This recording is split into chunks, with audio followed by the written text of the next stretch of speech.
Good morning. So today is Saturday, and in a lot of different cultures, it's a Saturday Sabbath, especially according to Seventh-day Adventist.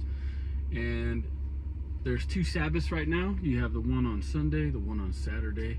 And, I'm praying that the war doesn't start between that because, I'm a firm believer in the Saturday one myself, but I do, Sunday I have respect for that. And, I don't know, you try to be at peace, but it's difficult. So happy Sabbath, that today is the one you follow. And today I want to get you used to the pros and the cons in life. This is such a instant gratification civilization in America. Americans don't know how to suffer well. We're a bunch of pansies, really. And China and other nations, they look at us and probably could agree with that, because we're so entitled. Because when you're so blessed, when you're such a blessed nation from the beginning, your end is mostly terrible, because you were so blessed that you become so entitled from being blessed. You don't know you forget what it's like to suffer. You forget what it's like to have to be strong. You forget what it's like to have to go without. You forget so many qualities that actually are what really built your blessed nation in the beginning. America was built off hard work, dude, and pioneers and villagers who really took a chance and a leap of faith, man. And a lot of people died, in cold weather and trying to survive and stuff. So I want to get you, who are willing to hear this message, used to the pros and cons, used to positive and negatives. Because when you're entitled and stuff, you don't take negatives well, because you think you're entitled to only a positive all the time. And so, let me give you a backdrop so you can have a good view and illustration of what I'm talking about. So open up your mind, just be like, all right, Lord, I want to receive this golden nugget of wisdom. And so here's a backdrop, right? How do people, like, when you look at a problem and then look at business is a good tool to illustrate principles in life, right? And how we circulate as the coping mechanisms with each other. So for example, if there's a counseling for anger, right? If a counselor says, I'm a specialist in anger management, who's he going to reach? People who are angry, people who get frustrated fast, right? And then he figures out the root and then the cause, and then he gives, all a counselor does is counsel until what? His craft is received by the opposite person. And then what happens? The other person is less angry, right? Now just put that into everything. So like in the last days, mockers and scoffers will come without self-control.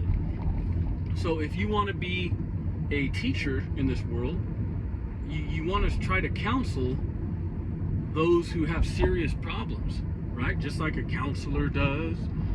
Okay, let's use another one. Physical education, PE teacher in high school, which is called a physical educator, right? What do? They teach you about running. They teach you about sports, basketball, baseball at a young age. Why? So you can be athletic. Why? So you can be healthy. Why? So you can live longer. Why? So you don't get obese. See? There's a fact behind the why. There's a fact behind why teaching is taught. It's taught so you don't become stupid, so you can grow, so you can be healthy. So if you're looking at today's world, all you have to do to be a world-renowned teacher is try to go counsel a serious problem, right? So what's a serious problem? Envy, jealousy, mocking, scoffing. So what can you do? Try to teach it, right? Now you gotta, okay, so you're like, cool, I want to be a teacher. Well, do you know the examples of what teaching costs? And like, what do you do when nobody wants to learn what you're teaching? But even though your teaching is right. See, you have to prepare yourself for that too. Just like, for example, somebody writes a book. They're expecting to sell 20,000 copies. They only sold 700. See what I'm saying? You got to be ready for that, because that's just the nature of the beast, right? That's what they say. So today is the end of the week, and I want you to start learning how to evaluate yourself. So now we're going to jump into, I'm going to use my week as an illustration. I made 4 goals because I count my challenger as 1 goal. So I went 1 and 4.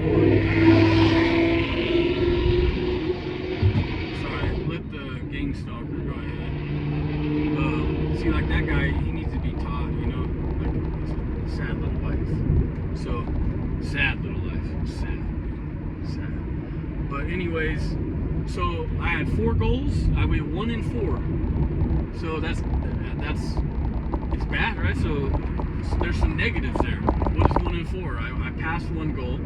I did do the basketball thing. We got some RSVPs. Gonna go to Lone Mountain Park Sunday, so that was good. I didn't call my kids every day. I didn't run to work once and back. Run to work and then back home. And then I didn't drink water all week. I think that was one of them. But so now I wrote it down in my little box, the pass and fail box, 1 and 4. And then now I already started my next week. And the improvements I want to improve on is my journal, my daily journal. I want to write in that better. So I already got I read my goals this morning, and I already got my new goals that I'm going to have tomorrow. I haven't done my height, my weight, or my BMI, which I do expect it to be down a little bit. But then again, not because I've really been lifting heavy weights, so I'm not sure really how that's going to fluctuate on the scale. But so I made some goals this week. I made one goal is to pray 3 times like Daniel in the morning, the afternoon, and night. That way I can open up a new door at work, because there's a why for everything. Why? Because work has been a new set of struggles for me. The arena play has gotten different, so I have to switch it up. They switch it up, you switch it up. They switch it up, you switch it up. That's how this game works. So I'm going to invite prayer, because I know there's 7 angels assigned to me. So if I pray at work, I can ask that God would assign them missions, to help me. So, you have not because you ask not. So that's the reason why I want to start praying, right? There's a reason why you change things in life. I'm going to fast on Facebook, Instagram, TikTok. Next door, only one I'm going to have open is YouTube to post videos. And that's going to be a 7-dayer. And I'm going to not masturbate and watch a dirty video for 7 days, because I'm struggling breaking this damn habit. And 7 days for me, I just like my body plateaus in 2 weeks. I can break a habit in 7 days. I put it to practice already probably 20 times in this last 2 years. I can physically and mentally break a habit if I withdraw for 7 days. So that's why I'm going to pray for 7 days. That's why I'm going to fast off social media for 7 days. That's why I'm going to fight for semen retention for 7 days. Because I know once I get past that, oh yeah, that's how you work. See, you start to learn yourself. That's why on Google it says to break a habit takes anywhere from 7 to 362 days or something. Do you know why it says that? Because every human being they tested on is probably different. Like Jack could break a habit in 4 days. Sarah, it took 20 days. Do you know why? Because willpower, your will. Everybody's will is different. So for me, I found out because I examined myself, 7 days is the number to where I can change things. You might be 9 days, see? But when you jump into this beauty of knowing yourself, you're gonna know yourself, right? Just like you want to know a woman, right? Like you see a pretty woman at the store, you want to get to know her, right? So you'd be like, what's your name? What do you like to eat? Yes, what's your favorite color? What's your favorite food? What are you trying to do? Get to know her. Why are you trying to get to know her? Because you want to date her, right? Have you ever done that to yourself? Try to do it to yourself. And you will get to know yourself. You'll get to know the good and the bad, dude. And when you get to know yourself is when you get to really change yourself. And the people who don't know themselves are the ones that are just gossiping and mocking, and they don't see anything they're doing as bad. The ones who are actually like hard on themselves, examining themselves, judging themselves, they're the ones who result with massive change, because they're always looking at their own inner man, right?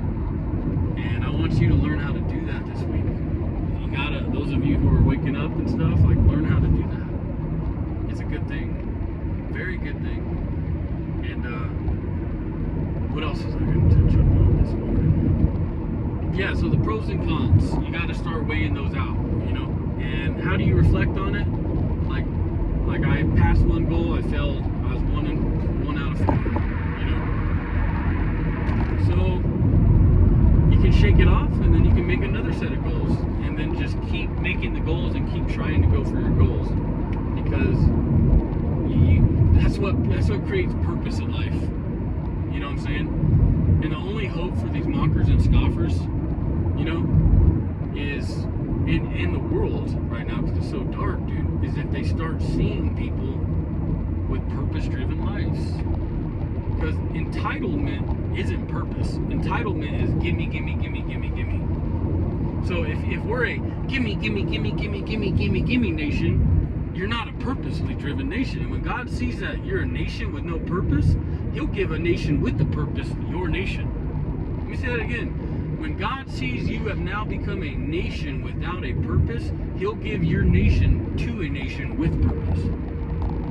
So the best thing for Americans to do is for you, what you can do to reflect purpose is make goals, make challenges, and pursue those goals and pursue those challenges, because your pursuit, you know, is what, like a man like Boaz pursued Ruth, you know. Christ pursued the church. The apostles pursued Christ.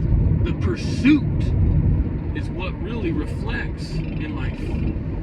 So, you know, let people see that. That's what they need to see, is the pursuit. You know, and are you doing that today? Or are you just... Because a nation mocking and scoffing is not a purpose-driven nation. It's a nation without a purpose. And I'm not going to go down like that. That's why you see me grinding, working hard, and that's why you see so many adversaries against me. They're not against me, they're against the new me that's getting ready to be born, right? That's what they're against. They're against a purpose-driven life. And when you kill your purpose, you kill your nation. Because look how God can judge these things. What if He took all Americans and He said, you are the land of the dreams, right? You say, if you have a spine of steel, anything is possible, and all your dreams can come true. And then He takes the new America, who's a purpose-killing America, and He says, your own law says your dreams can come true. That's what you market. But then now you're a nation who kills all your own dreamers in your own land. See what I'm saying? We were so blessed, but we can end up being so stupid in the end. You know? Like Rome. Rome was so stupid in the end whenever they got beat down by those tree warriors, dude. So they started off real wise. We started off real wise. But when you reflect, you know, on what a nation was strong for, you know, the little individual goals, it's the small things, dude, like Chick-fil-A. If you just do the small things well, that's all, and then you'll see massive change. I mean, and you're gonna, you know, you might get some hate too, which is good. You know, I mean, don't step into this battle, you know, if you think it's Chuck E. Cheese out here, because it's not, dude. I'm headed into war right now. It's war. I'm going to war. It's a psychological war out here. And if you don't want to do like Eric Thomas said, if you don't want up in this, then don't get started. You know, just be a watcher. But me, I'm going to war, and I'm not afraid. I'll have hard days. I'll go take a walk, shed a couple tears, get back in there, and go back to work.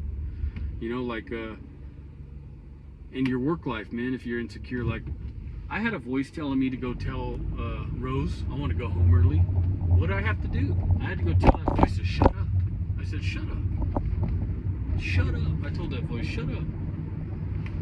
I'm gonna handle this wave like a man, you know? And I just went for a little cool-off lap. But I did go to my boss and say, I need to take a cool-off lap. I'm about to lose him. And right there, I took immediate pressure off myself. Because I'm human, I am a man, and I'm also weak sometimes, and I'm also a human being. So I told her I need to take a walk. And immediately when you do stuff like that, it relieves pressure off of you, because you're admitting things, you know? And I got to ask a woman, you know, I told a woman yesterday, I told a person, you know, that I thought she was a woman on the mountain. And that was a huge step for me, guys, because, you know, the mountain and the reflection of the woman, she looks like somebody. I saw her face in a dream. And so I got to ask that, which was cool. It took a lot of courage, dude. So today, do yourself a challenge. You know, I'm not gonna say promise me you'll do this, because I don't know. That's something you tell your kids or something. But do yourself a favor and write out pros and cons of your life and get to know yourself on who you are. And I dare you to try to break a habit. And the way to break a habit, if you want to do this one little goal, have one habit breaker, is try to break it and set it up for 3 days. And then it should feel like, have you ever been addicted to something? If you haven't been addicted to drugs, find something that you were addicted to, like fast food or masturbation. You got to find something that you've already quit, because you need to remember what it felt like quitting. So like when I took off the earbuds for 7 days straight, I almost felt, it was almost equivalent as quitting a drug. I was craving music, dude, like to where my fingers were moving. And you have to connect with that disconnection so you can time what it feels like and when the moment is that you break a habit, because you will know the moment when you break a habit. You know, but you have to know yourself first. Me, it's easy because I was hooked on drugs, so I can be like, I know what withdrawals feel like. But do you? Until next time, later.